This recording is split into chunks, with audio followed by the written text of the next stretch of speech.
Que la paix et la grâce de notre Seigneur Jésus-Christ soient avec vous tous. Amen. Le texte biblique de ce jeudi 24 avril 2025 est tiré de l'Épître aux Éphésiens, chapitre 5, du verset 15 au verset 20. Le thème de ce jour est le suivant: Sois rempli du Saint-Esprit et rends grâce au Seigneur. Prions.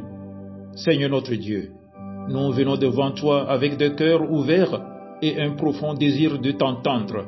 Ta parole est vivante, elle est lumière sur notre chemin, elle est vérité et vie. Rends nos esprits attentifs, nos cœurs réceptifs et nos vies disponibles. Parle-nous, Seigneur. Amen. Éphésiens, chapitre 5, du verset 15 au verset 20. Prenez donc garde afin de vous conduire avec circonspection, non comme des insensés, mais comme des sages. Rachetez le temps, car les jours sont mauvais. C'est pourquoi ne soyez pas inconsidérés, mais comprenez quelle est la volonté du Seigneur. Ne vous enivrez pas de vin, c'est de la débauche.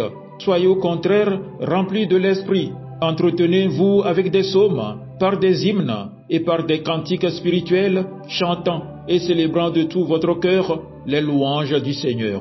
Rendez continuellement grâce à Dieu, le Père, pour toutes choses, au nom de notre Seigneur Jésus-Christ. Amen. Chers frères et sœurs bien-aimés, l'apôtre Paul, dans sa lettre aux Éphésiens, nous invite à une vie chrétienne authentique, guidée par la sagesse divine et la présence du Saint-Esprit. Ce passage est un appel clair à la vigilance spirituelle, à l'intimité avec Dieu et à la reconnaissance. Ne vous enivrez pas de vin, cela mène à la débauche. Soyez au contraire remplis de l'esprit. Aujourd'hui, nous méditons sur deux dimensions essentielles de la vie chrétienne. Premièrement, être rempli du Saint-Esprit. Deuxièmement, rendre grâce au Seigneur en toutes choses. L'apôtre Paul commence par une exhortation. Veillez donc avec soin à votre manière de vivre. Ne vous comportez pas comme des fous, mais comme des sages. Dans un monde marqué par la confusion et l'égarement, le chrétien est appelé à vivre avec discernement. Cela signifie rechercher la volonté de Dieu, refuser ce qui pollue l'âme, se laisser continuellement conduire par l'Esprit. Être rempli de l'Esprit, ce n'est pas un moment ponctuel, c'est une attitude de vie. C'est permettre à Dieu d'habiter pleinement en nous, de renouveler nos pensées, nos paroles et nos actions. Lorsque le Saint-Esprit nous remplit, notre cœur déborde de louanges, de chants, de psaumes et de gratitude. Entretenez-vous par des psaumes, des hymnes et des cantiques spirituels.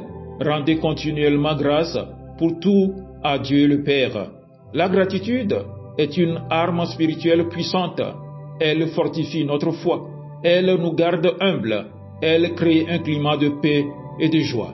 Même dans l'épreuve, celui qui est rempli de l'Esprit choisit de remercier Dieu, non pas pour le mal, mais parce qu'il sait que Dieu est fidèle. Quand tu chantes pour Dieu, ton cœur change. La présence de Dieu t'envahit. Chers frères et sœurs, l'apôtre Paul nous invite à choisir la plénitude de l'Esprit et la gratitude quotidienne. Il nous appelle à une vie d'intimité avec le Saint-Esprit et de reconnaissance constante. Ce n'est pas une option, mais une nécessité spirituelle pour tenir ferme dans les temps difficiles. Choisis de marcher avec sagesse, d'être rempli de ton esprit et de rendre grâce en toutes circonstances. Mon frère, ma sœur, choisis de marcher avec sagesse, d'être rempli de ton esprit et de rendre grâce en toutes circonstances. Que le Seigneur nous y aide. Amen.